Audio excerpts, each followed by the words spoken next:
मेरा पति हवा पानी और धूप है। क्या हुआ? सहेलियों से मिलकर आई हो, फिर भी मुंह उतरा हुआ है। पति विवेक ने रानी से सवाल किया।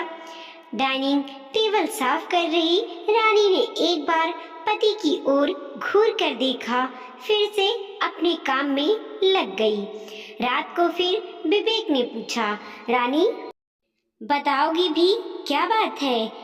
क्या बताऊं और क्यों बताऊं? उसका कोई फर्क पड़ेगा क्या आप पर और हमारे हालात पर?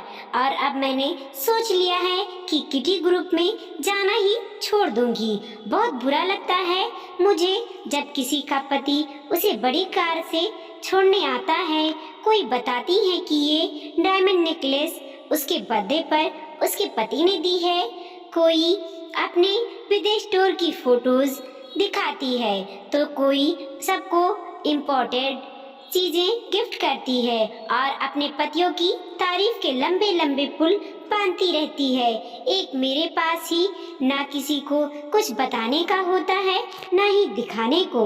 उस पर से आज रोमा ने अपने बर्थडे पार्टी पर इनवाइट कर लिया है। समझ में नहीं आता क्या जवाब दूं। रानी रुहासी होकर बोली, देखो रानी, मैं जानता हूँ कि मेरी आर्थिक स्थिति वैसी नहीं है कि मैं हर दूसरे दिन तुम्हें महंगे गिफ्ट दे पाऊँ और तुम्हारी सहेलियों के होड़ के लाइन में तुम्हें खड़ा कर पाऊँ। पर हाँ, मेरी हालात इतनी भी बुरी नहीं कि तुम्हारे छोटे बड़े अरमान पूरे ना कर पाऊँ। तुम जो चाहती हो बोलो, मैं पूरा करने की हर संभव कोशिश करूँगा।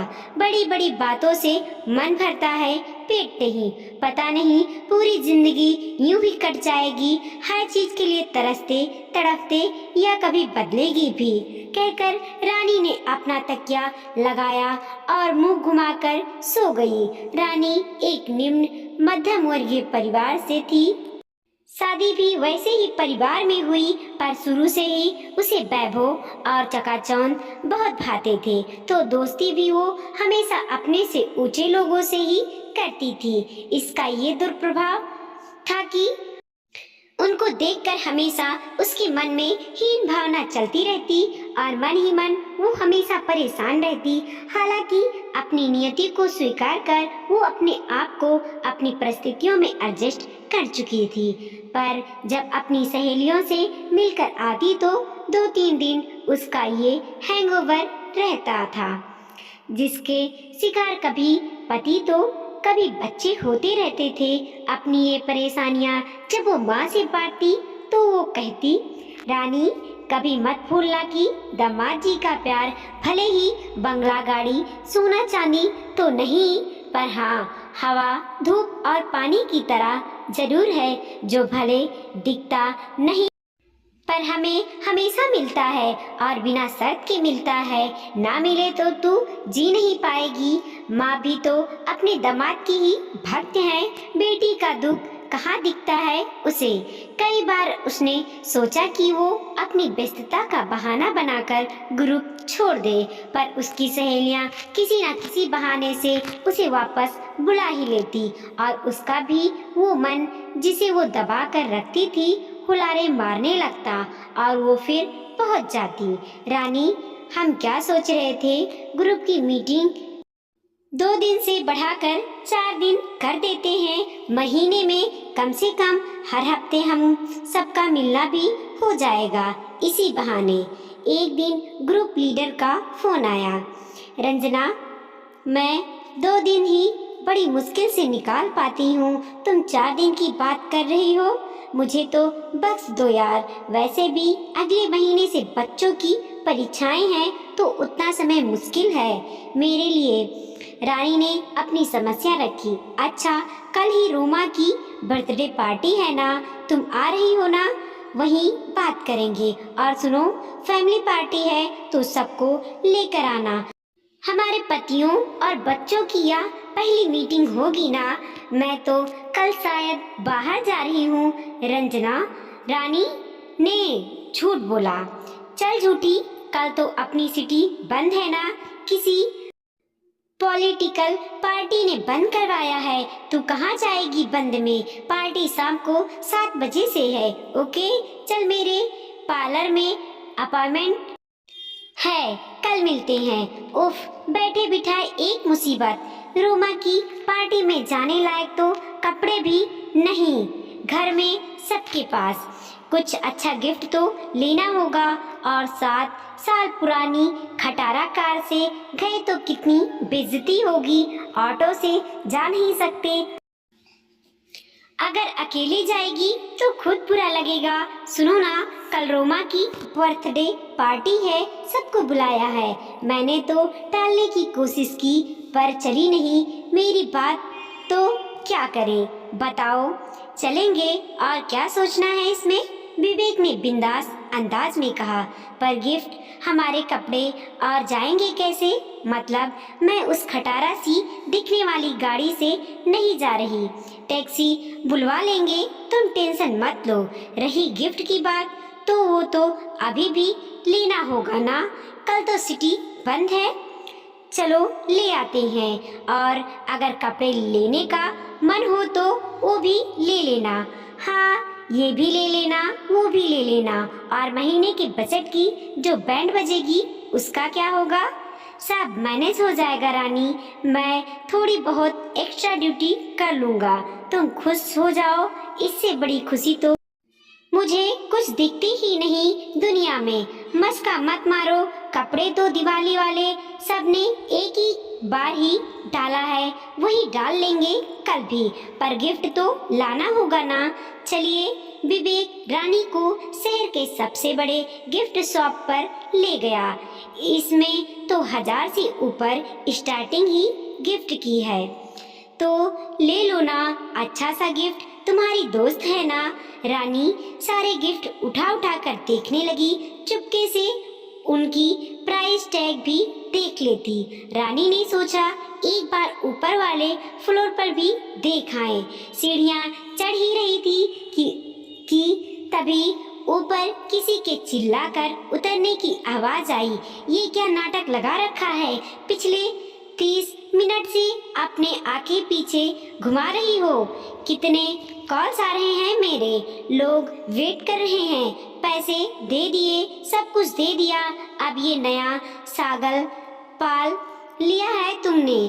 टाइम दो, टाइम दो। नहीं दे सकता मैं टाइम, क्योंकि मेरा हर मिनट कीमती है, और तुम्हें जो लेना हो लो, नहीं लेना हो मत लो। मैं जा रहा हूँ, जोर से कहता हुआ पति नीचे आ गया। अरे, पर जाकर वापस ड्राइवर को भेज देना, कहती हुई जो लेडीज पीछे आई उसे देखकर रानी चौंक उठी। ये तो सिप्रा है, उसकी ग्रुपमेट। नजर मिलते ही वो अचकचा उठी। वो दरअसल वो बिजनेसमैन है, बहुत बड़ा बिजनेस है ना इनका। मैं जबरदस्ती ले आई, इन्हें यहाँ बार बार फोन आ रहे थे, वो तो चिढ़ गए। कोई बात नहीं सिप्रा, पति पत्नी में ये सब तो चलता ही रहता है। रानी ने माहौल हल्का करने की कोशिश की। रानी, ये कैसा रहेगा? विवेक एक खूबसूरत सी शोपीस हाथ में उठाए रानी की तरफ आया, तो सिप्रा ने अभिवादन किया और विदा हो ली। रानी अक्सर एक दूसरे के मुंह से सुनती तो रहती थी कि उसका पति उसे वैल्यू नहीं देता। फलानी का पति उसके मायके वालों को नौकर समझता है, फलानी का पति देर रात तक लौटता है, महीने हो जाते हैं पत्नी का मुंह देखे। उसके बच्चे बिगड़ गए हैं तो किसी के बच्चे पढ़ने में फिसड्डी होते जाते हैं। पर रानी को लगता, अरे ये सब तो हाई क्लास के चोचले हैं। पति आखिर अपनी पत्नी और बच्चों का नहीं होगा तो किसका होगा? और थोड़ी व्यस्तता के बाद अगर अपार धन आ रहा है तो क्या जाता है? पर आज जो उसने अपनी आंखों से देखा तो उसकी आंखें सच में खुल गईं। यूं सरेआम पत्नी को बेइज्जत करने वाला पति पैसों से तो अमीर हो सकता है, पर संस्कारों में तो बड़ा गरीब है। कहाँ खोई हो रानी? पैक करवा लूं इसे? टेंशन मत लो, 2500 का ही है, विवेक ने धीरे से कहा। नहीं, चलिए नुक्कड़ पर एक बड़ी अच्छी दुकान है, वहाँ ऐसे ही 100 पीस मात्र 1000 में मिल जाते हैं, कहकर रानी निकल गई। रानी, बड़े दिनों बाद मेरे साथ निकली हो, चलो ना तुम्हारी पसंद के किसी रेस्टोरेंट में कुछ खाते हैं। नहीं, मुझे तो वो खाना है, मोमोज की रेहड़ी की ओर इशारा करके बोली रानी। दोनों खा ही रहे थे कि बड़ी सी गाड़ी रुकी। ये तो रंजना की गाड़ी है, ड्राइवर अक्सर उसे छोड़ता है, तो क्या रंजना भी यहाँ मोमो खाती है? तभी उसने देखा गाड़ी से एक कम उम्र की लड़की निकली। गाड़ी खुली तो उसने रंजना के पति को उसमें बैठा हुआ देखा। फोटो देखी थी उसने रंजना के पति की। उसके बारे में सब बातें करती हैं कि उसके पति का अपनी सेक्रेटरी से ही अफेयर है। कहीं ये लड़की वही तो नहीं? हे भगवान, आंखें तो खोल ही दी, अब एक ही दिन में सब दिखाएगा क्या? बेचारी रंजना पार्लर में किसके लिए सजने संवरने गई है पता नहीं। रानी, मैं सोच रहा था अगले महीने लोन लेकर नई गाड़ी खरीद लूं। तुम्हें बहुत बुरा लगता है ना इस खटारे में बैठना? कोई जरूरत नहीं पैसे खर्च करने की, ना कोई सीमा है ना अंत। जरूरतें अच्छी तरह पूरी हों और परिवार में सुख शांति रहे, यही ज्यादा महत्व रखता है। रानी बोली तो विवेक गाड़ी रोककर उसका मुंह देखने लगा। हाँ, मैं ही हूँ और ठीक हूँ, घर चलो, बच्चे इंतजार कर रहे होंगे। रानी ने मुस्कुराकर कहा। कभी बच्चों के बाप की भी सुध ले लिया करो मैडम, विवेक ने शरारती मुस्कान से कहा। घर जाकर लूंगी ना। शादी से लेकर आज तक 2 बच्चे के होने तक उसकी गलती होने पर भी विवेक ने डांटना क्या, उससे ऊंची आवाज तक में बात नहीं की। कुछ समझाना होता तो अकेले में बात करता, उसकी खुशी और दुख से खुश और उदास होता। बच्चों को पालन पोषण से लेकर पढ़ाई लिखाई तक में उनकी मदद करता। रानी की भी घर के कामों में मदद कर देता। उसके मायके वालों से भी इज्जत से पेश आता। कुल मिलाकर सोचो तो सब कुछ तो है विवेक में जो एक इंसान में होना चाहिए, बस पैसा थोड़ा कम है।